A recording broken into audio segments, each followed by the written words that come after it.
There is this weird thing that happens somewhere around midlife. Your career is, fine. On paper, everything looks good. The pay's decent enough to cover the bills, the mortgage, the insurance. Your commute doesn't make you question every life choice you've ever made on a Tuesday morning. Nothing's explicitly on fire. You're not fantasizing about storming into your boss's office with a resignation letter clutched in your fist. Well, maybe sometimes, but not seriously. Not in a way where you're ready to risk it all. But then, why do you feel like a houseplant someone forgot to water? Why do some days feel like you're just staring at your screen in this thick fog, wondering if this is really all there is to it? Why does your brain keep wandering to thoughts of doing literally anything else with your hours? Well, welcome to that quiet restlessness nobody really talks about at the dinner table. The kind where you're professionally fine, but spiritually checked out. It's this low, constant hum of boredom that sits right under the surface of your daily routines. You're functioning, sure. You're getting the job done. But your soul is tapping its foot, just waiting for something to happen. By the end of our chat today, you're going to understand exactly what that restlessness is trying to tell you. And more importantly, you'll see a few low-stakes ways to shake it off without upending your life or breaking your commitments. Here's the thing about fine. It looks safe from the outside. It is safe, actually. It pays your bills on time. It makes you feel responsible, like a grown man should. It gets approving nods from your parents, your partner, and your friends who look at you and think you've got it all completely figured out. But fine has this sneaky, dark side to it.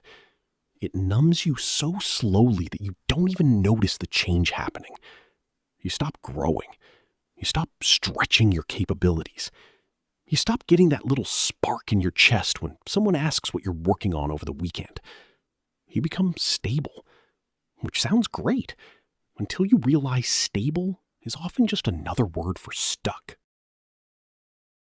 I remember a few years back, I hit that exact wall myself. I was working a steady project management gig, good money, completely safe. But my brain was operating entirely on autopilot during the day. One Saturday afternoon, I decided to fix our old lawnmower in the garage, just to prove to myself I still had some real grit left in me. I thought I knew exactly what I was doing. I didn't bother looking up the proper torque specs for the light aluminum casing on the assembly block. I just grabbed a massive steel torque wrench from the drawer, braced my boots against the concrete floor, and hauled on it with everything I had. And snap. It was the sharp, clean sound of a metal housing cracking right down the middle because I over-tightened a simple bolt. $150 mistake, completely avoidable, just because I was rushing and sleepwalking through the task instead of paying attention. My wife was watching the entire spectacle from the kitchen window, just shaking her head slowly. I stood there in the garage, smelling the leaked oil, the sharp scent of gasoline, and the old exhaust, feeling like a complete moron. But look, that failure was a necessary wake-up call. I realized I had figured out the exact formula for being adequately successful in my daily routines without ever breaking a sweat. And that exact same autopilot mode was leaking into everything else in my life. Midlife restlessness isn't a crisis. It's a signal. It's your internal compass clearing its throat, trying to get your attention. It's saying something like, hey, we're kind of done with this level. Ready to try something new? Not burn everything down new. Not quit your job and open a surf shop in Costa Rica new. Just something that makes you feel awake again. The problem is that fine comes with its own heavy gravity. It's comfortable. It is predictable. You know exactly what Monday morning looks like before it even arrives. You could probably do your job in your sleep at this point. Some days it feels like you are doing it in your sleep. There's a certain relief in autopilot mode. No surprises, no failures, no awkward moments where you have no idea what you're doing. But over time, that comfort zone turns into something else entirely. A comfort cage, maybe. Those same routines that used to feel reassuring start feeling like they're suffocating you from the inside out. You can't remember the last time you actually felt excited about Monday morning, or Friday evening, honestly. Weekends become less about adventure and more about raw recovery from a week that didn't even drain you with challenge or passion, just with pure, unadulterated sameness. When you're feeling bored or restless, your brain loves to jump straight to the most dramatic solution available. Quit the job, change industries, blow up your whole life and start over from scratch. But most of the time, that's not what you actually want deep down. You want your life to feel like it has genuine possibility again. And possibility doesn't need some grand sweeping gesture. It needs a small spark, a breadcrumb to follow, some small experiment that reminds you you're not stuck, you're just understimulated. Think about what you're really imagining when you fantasize about quitting your career. It's usually not the absence of your current job, right? It's the presence of something else. Something that makes you curious, challenged, engaged. Something where you're learning again, creating again, feeling that slight nervousness that always comes with trying stuff you're not already an expert at. The good news is, you don't need to upend everything to access those feelings. You don't need to sacrifice your mortgage payment, your health insurance, or the work relationships you've spent decades building. You just need to create some space for the parts of you that have been sleeping. Emotional space, creative space, intellectual space. Let's be real about the cost of staying in fine mode for too long. You start forgetting who you are outside your job title. Your identity gets smaller. Your conversations become repetitive. Someone asks what you've been up to lately, and you give them the exact same answer you gave 6 months ago, a year ago, maybe 5 years ago. You stop taking risks, even tiny ones. Stop sharing weird ideas in meetings. Stop volunteering for projects that might stretch you, because you've already figured out the formula for being adequately successful without ever breaking a sweat. Why bother, right?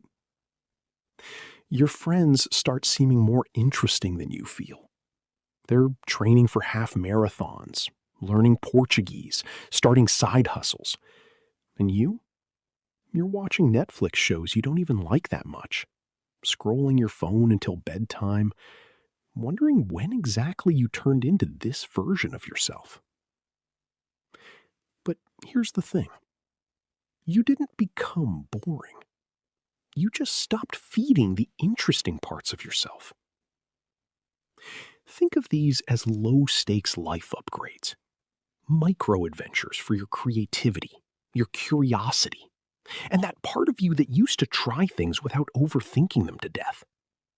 You're not committing to a whole new identity here.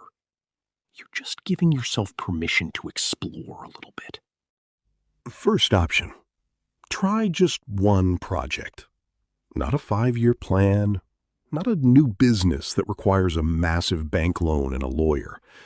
Just one small project that feels fun, or meaningful, or mildly terrifying in a good way. Start a YouTube channel, just to see if you can string a video together. Write something on Medium. Design a product you'll probably never actually sell to anyone. Build something concrete with your hands. Start a podcast that maybe 12 people will listen to on a good week. Who cares? It's the act of making that wakes you up. When you're building something from scratch, you're forced to engage parts of your brain that have been on vacation for a decade. You have to make decisions without a corporate template. Figure things out as you go. Tolerate being bad at something before you get even remotely okay at it. That discomfort is what growth feels like. That's your neurons firing in entirely new patterns. That's you becoming a slightly different, slightly more interesting version of yourself. The project doesn't have to be impressive to your neighbors. It doesn't need to make money, get thousands of views, or impress anyone from your past. It just has to be completely yours. Something you're doing because you want to see if you can. Because you're curious. Because it sounds fun in a way your day job stopped being sometime around 2019. Second route? Take one class. Taking a class in midlife feels like jumping into a cold lake. You go in reluctantly, and you come out very, very awake. Could be pottery, Spanish, weightlifting, photography, creative writing, voice acting. That coding class you always assumed was for other people. There's something almost magical about learning again. It signals to your brain that you're still alive, still growing, still capable of more than you were yesterday. Remember what it felt like to be a beginner? Walking into a room where everyone else seems to know what they're doing, and you're just trying to figure out which end of the tool to hold? It's humbling. It is uncomfortable. And it is absolutely necessary if you don't want your sense of self to keep shrinking. When you take a class, you're not just learning a skill. You're practicing being uncomfortable, reminding yourself you can handle not being the absolute expert in the room. You're building evidence that you're still capable of growth, that your best days aren't behind you, that there are still things in this world you haven't tried yet.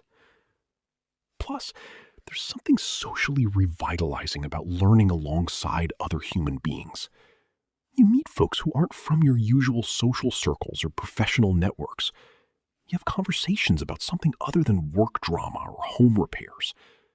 You remember what it's like to be part of a community forming around shared curiosity instead of shared obligation. Third choice, take one trip. Not a massive sabbatical, not some quit your job and backpack through Southeast Asia situation. Just a short trip. One new environment to break your routine. A weekend road trip, a solo overnight in a quiet cabin, a long weekend in a city you've never explored before. Changing your scenery, even for 48 hours, can shake loose things you didn't know were stuck deep down. There's actually research behind this. Novel experiences create new neural pathways. When you're in a new place, your brain has to pay attention in ways it doesn't when you're following your usual routines. You notice things. You're present. Time even feels like it expands a bit because you're encoding actual unique memories instead of sleepwalking through another identical Tuesday. A trip doesn't have to be exotic or expensive, just different. Drive 2 hours in a direction you've never gone. Book a hotel in a neighborhood of your own city that you've never explored. Go somewhere where you can walk around without a strict agenda, where you're not trying to optimize or achieve anything, just letting yourself be curious about what you find. Most people in midlife don't need to restart their entire career from scratch. They just need to feed the parts of themselves that got buried under years of routine. Your creativity, your curiosity, your sense of adventure, that weird, quirky, slightly rebellious side that used to try things without overthinking them. Think back to who you were at 22, before you learned to be perfectly professional, before you internalized all the unspoken rules about what's appropriate for someone your age, someone in your position, someone with your modern responsibilities. That person probably did things just to see what would happen, said yes to invitations without checking their calendar first, had hobbies that served absolutely no practical purpose whatsoever. That person is still in there, just buried under years of being sensible. Your job might be fine. Your life might be fine. But if you feel flat, restless, or checked out, that's a sign that a deeper part of you is craving attention. It's not a crisis. It's not a failure.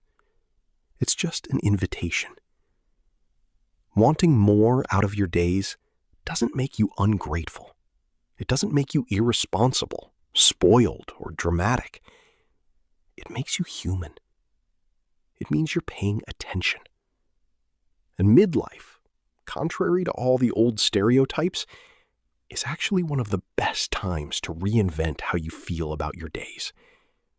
Not with grand, risky gestures that threaten your family's stability, but with small, honest, quiet experiments that make your world bigger again.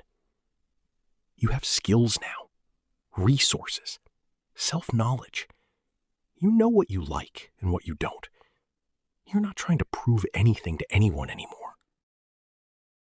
You can experiment purely for the joy of it, purely because something calls to you, purely because life is short and you'd rather feel alive than fine.